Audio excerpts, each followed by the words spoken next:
that ramen app is not looking so bad now, is it? If you have made it to this video, I do hope you have tried this on your own before you come looking for what I hope to provide as answers.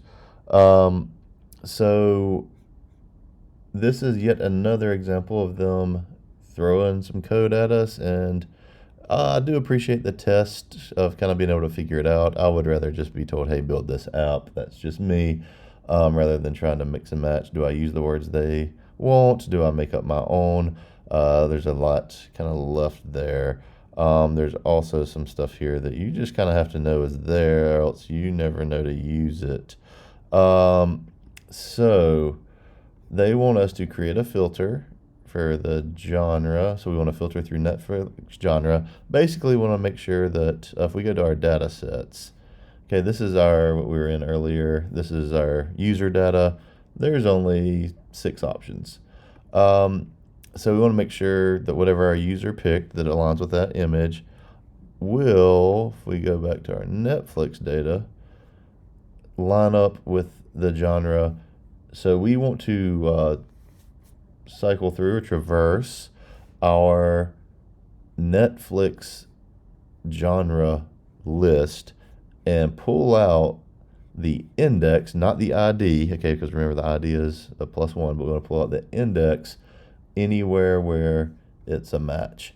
Also, if you notice, they threw this curveball at us. Some of these have multiple genres.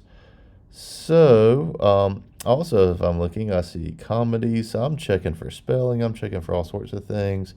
There's a chance okay. So, I think earlier I was going through, and it might have just been my own doing. My comedies was just comedy.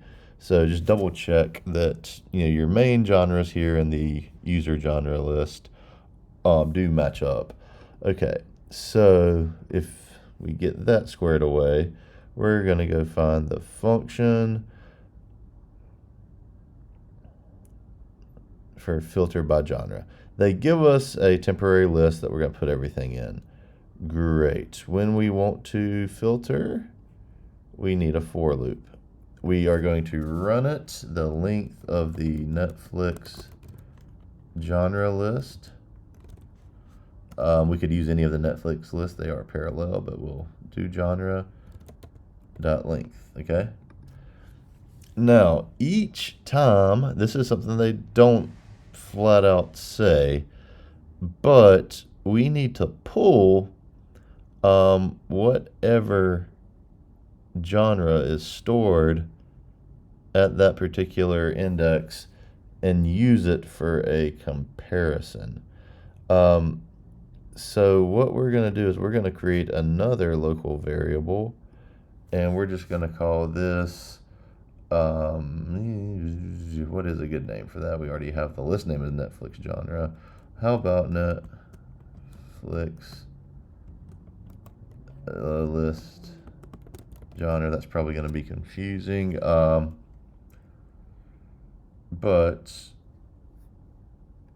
it is going to get whatever is in, boy, I wish I could have named this.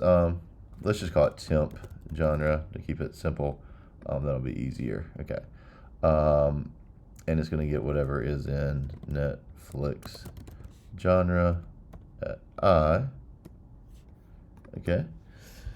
Now here's where it also gets tricky. We want to now compare what our user has selected as their genre to what is stored in the Netflix list. And if it's the same, we want to add it to this temp list. So we want an if statement inside the loop, but because our Netflix column may have multiple genre words, when we go to do a comparison, we don't necessarily want an exact. So there is a little used, at least in my experience with code.org, this string dot includes. So then we need to search for something. So what we're going to do is we're going to use if, all right, Netflix genre at I. Okay, if it includes, now is where we're just going to use genre, which is our parameter, which would be whatever genre because that's our unknown, that's our variable, whatever our user has picked for their genre. If just the Netflix whatever is there, if it at least includes that word, then we're going to append item and add to that temp list. So we're going to append temp list. Now, also tricky here, right now we're just making a list of indices, or indexes sounds more natural, but indices is correct. We just need the index. So we are actually going to save I in that list, okay? Now, where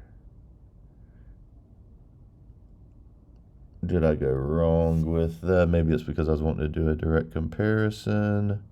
I think so. I don't know that I need that. So if whatever there includes that, let's see if that works. We might be able to get away with it. We may have to come back and still find a way to compare. But I'm thinking this might simplify it. So now we have to go see where this is actually called. And again, it's driving me wild that they put their own events below their function definitions. So right here, it tells us that it's going to be temp list, will be called and filtered. All right, index values. And right here it says parameter needed. So really what we need is an argument, because this is a function call and this is an argument. So what we need here was from our user genre list, we had that variable called genre index, I believe, that we used to locate our picture. Let me double check. That's what it was called, because that was one whole recording ago. So let's scroll back up. I believe that's what we used, the genre index. Excuse me. I'm terribly sorry. Okay, let's just see what happens. And it does give us a test case. They have a watcher embedded. So let's see what happens. Let's reset. Action. Run. 197. All right, let's find another one. Let's go to horror. Well, there's sports. Let's get 50. All right. Horror. 96. Skip one. Thriller, I think, was the other. 138. All right, all our test cases work. So yeah, we actually didn't need that extra variable put in there earlier, so we're good to go. Alrighty, so if you figured that one out on your own, you definitely get a cookie, my students. So that was one that's a little bit hard to follow with the directions, but we've got it working. So as I've been doing with this series, we'll stop at this point. I'll see you on 5B.